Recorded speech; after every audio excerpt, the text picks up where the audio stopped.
अस्सलाम वालेकुम, कैसे हैं आप सब। तो आज हम स्टार्ट करने जा रहे हैं एक्सरसाइज 4.2 के क्वेश्चन नंबर 8 को। तो मेरे पास एक क्लास 9th मैथमेटिक्स की बुक है साइंस ग्रुप की, और उसका ये चैप्टर नंबर 4 चल रहा है। तो इस चैप्टर से रिलेटेड काफ़ी कंटेंट, काफ़ी सोल्यूशन मैं अपलोड कर चुका हूँ।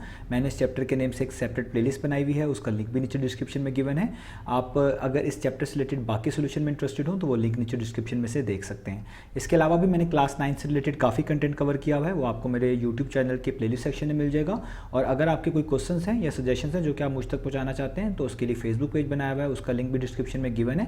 आप उस फेसबुक पेज के थ्रू अपने क्वेश्चंस को, सजेशंस को मुझ तक पहुंचा सकते हैं। तो आइए स्टार्ट कर लेते हैं क्वेश्चन नंबर 8 को। तो क्वेश्चन नंबर 8 की सामने स्टेटमेंट आपको नजर आ रही है, मैं इसको यहीं से रीड करूंगा।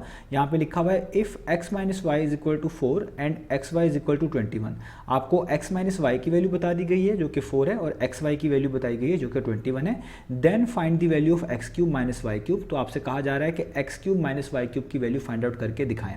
ये इफ देन स्टेटमेंट है, जो चीज़ इफ के आगे यहाँ पे गिवन होती है उसी को हम बेसिकली अपना गिवन पार्ट बोलते हैं, गिवन डाटा बोलते हैं। और देन के आगे जो चीज़ मेंशन होती है वो हमने फाइंड आउट करके दिखानी होती है। तो x माइनस वाई की वैल्यू 4 गिवन है और एक्स वाई की वैल्यू 21 गिवन है, ये हमारा गिवन पार्ट है। और आपको जो वैल्यू फाइंड आउट करके दिखानी है वो x cube minus y cube की है। तो आइए इस क्वेश्चन को सॉल्व करना स्टार्ट। तो आपको अब क्वेश्चन की स्टेटमेंट सामने नजर आ रही होगी। तो आप देख सकते हैं मैंने पहले से यहाँ पे लिख लिया कि गिवन डाटा क्या है, x माइनस वाई की वैल्यू 4 गिवन है, ये यहाँ पे लिख ली। एक्स वाई की वैल्यू 21 गिवन है, तो ये भी मेंशन कर दी। और टू फाइंड यानी फाइंड आउट करके क्या दिखाना है वो यहाँ पे देख सकते हैं आप, x cube minus y cube की वैल्यू फाइंड आउट करके दिखानी है, तो वो मैंने यहाँ पर क्वेश्चन मार्क के साथ लिख दी है। अब जो काम हमारे पास रह गया है वो ये है कि हमने ये डिसाइड करना है कि हम कौन सा फॉर्मूला यूज़ करें।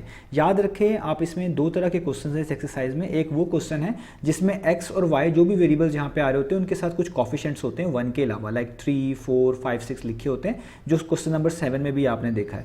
तो उन क्वेश्चन में जो चीज़ गिवन होती है उसी के ऊपर कुछ पार्ट्स वगैरह लेके उनको मैनेज करके हम सॉल्व करते हैं। और अगर आपके पास सिंपल एक्स वाई आ जाए, सिंपल ए बी आ जाए, उनके साथ कॉफिशिएंट 1 हो जिस तरह इस क्वेश्चन में है, तो आप डायरेक्ट फॉर्मूला लिख के उसमें डायरेक्ट वैल्यूज पुट भी कर सकते हैं। तो दोनों मेथड से ये हो सकता है, जिस तरह आपको ईजी लगे। अगर आप पुराने मेथड से करना चाहते हैं जो 7 में फॉलो किया है मैंने, वो भी देख सकते हैं, और जो अभी करवा रहा हूँ वो तो हम इससे पहले क्वेश्चन में करते ही आ रहे हैं। तो आपने क्या करना है, एक ऐसा फॉर्मूला ढूंढना है जिसमें आपका गिवन डाटा फिट हो जाए। जैसे x माइनस वाई भी उसमें आता हो, उस फॉर्मूले में एक्स वाई की वैल्यू भी आती हो, x cube minus y cube जैसी वैल्यू भी आती हो, तो ऐसा कोई फॉर्मूला ढूंढना है। अब ऐसा फॉर्मूला हमारे पास है, वो कैसे पता चलेगा, आप देखें यहाँ पे जो चीज़ फाइंड आउट करनी है उसके ऊपर पार्ट 3 आ रही है। तो आपके जहन में फौरी आना चाहिए कि हमारे पास एक फॉर्मूला है जिसमें होल क्यूब आता है और उसके अंदर ऐसी टर्म्स आती हैं। तो मैं यहाँ पे वो फॉर्मूला लिखता हूँ। तो वो फॉर्मूला क्या होता था, वो फॉर्मूला होता था a minus b whole cube is equal to a cube minus b cube minus 3 times of a B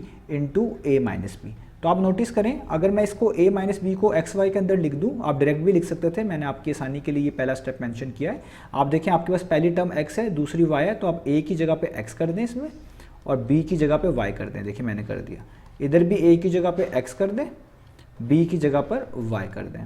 इधर भी a की जगह पर x कर दें, b की जगह पर y कर दें। इधर भी a की जगह पर x कर दें, b की जगह पर y कर दें। तो ये देखें, ये हमारे पास वो फॉर्मूला बन गया। और अब आप इसको नोटिस करें, इस फॉर्मूले में सारी वो चीज़ें गिवन है जो आपके गिवन डाटा या टू फाइंड में मेंशन्ड है। x माइनस वाई है वो यहाँ पे गिवन है, यहाँ पे भी गिवन है। एक्स वाई की वैल्यू है वो देखिए, एक्स वाई की टर्म यहाँ पे गिवन है, और x cube minus y cube जो फाइंड आउट करनी है वो भी इसके अंदर गिवन है। तो यानी ये सबसे बेस्ट फॉर्मूला है जो इस पर फिट होता है। अब आपने जस्ट इसमें वैल्यूज पुट करनी है। तो एक्स माइनस वाई की वैल्यू 4 है, तो आप इधर यहाँ पे 4 पुट करेंगे और इसके ऊपर इस तरह ब्रैकेट्स डाल के पार्ट 3 डाल देंगे। आगे x cube minus y cube को आप वैसे ही रहने देंगे, ये देखिए मैंने वैसे ही रहने दिया, माइनस 3 एक्स वाई की जगह पे उसकी वैल्यू जो कि 21 है आप पुट कर देंगे, ये मैंने 21 पुट कर दी। आगे ब्रैकेट x माइनस वाई की वैल्यू पहले से गिवन है, वो कितनी है 4, तो वो भी आप यहाँ पे मेंशन कर देंगे इस तरीके से। अब आपने जस्ट इनको सॉल्व करना है। 4 के क्यूब का क्या मतलब है, 4 को 3 टाइम्स मल्टीप्लाई करना है। तो आप इसको कैलकुलेटर से कर सकते हैं, 64 होता है, तो 4 रेज़ टू पावर 3 कितना होता है 64, यहाँ पे आप लिख लें। यहाँ पे अब आपने x cube minus y cube को वैसे ही मेंशन कर देना है, और इन तीनों नंबर्स को ये मल्टीप्लाई हो रहे हैं, 3 टाइम्स 21 टाइम्स 4, तो आप इनको मल्टीप्लाई करें। कैलकुलेटर आपके पास है, 3 टाइम्स 21 टाइम्स 4, तो ये आता है 252। तो आपके पास यहाँ पे आ जाएगा 252। अब आपने क्योंकि x cube minus y cube की वैल्यू फाइंड आउट करनी है, तो ये माइनस 252 को इक्वेशन के दूसरी तरफ भेजना पड़ेगा। ये माइनस है, इक्वेशन के दूसरी तरफ मूव करेंगे तो क्या हो जाएगा, ये प्लस हो जाएगा। इस तरीके से देखें, 64 प्लस 252 हो गया। और यहाँ पे जस्ट क्या बचेगा, x cube minus y cube. अब आपने क्या करना है, जस्ट 64 में 252 को ऐड कर देना है। तो देखें 252 में 64 मैंने ऐड कर दिए, 64 पहले लिखें बाद में लिखें कोई फ़र्क नहीं पड़ता, तो 316 आंसर आता है, यानी 316। तो इसका मतलब x cube minus y cube की वैल्यू हमने फाइंड आउट कर ली। वो कितनी आई है, वो आई है 316। यही हमने फाइंड आउट करके दिखानी थी।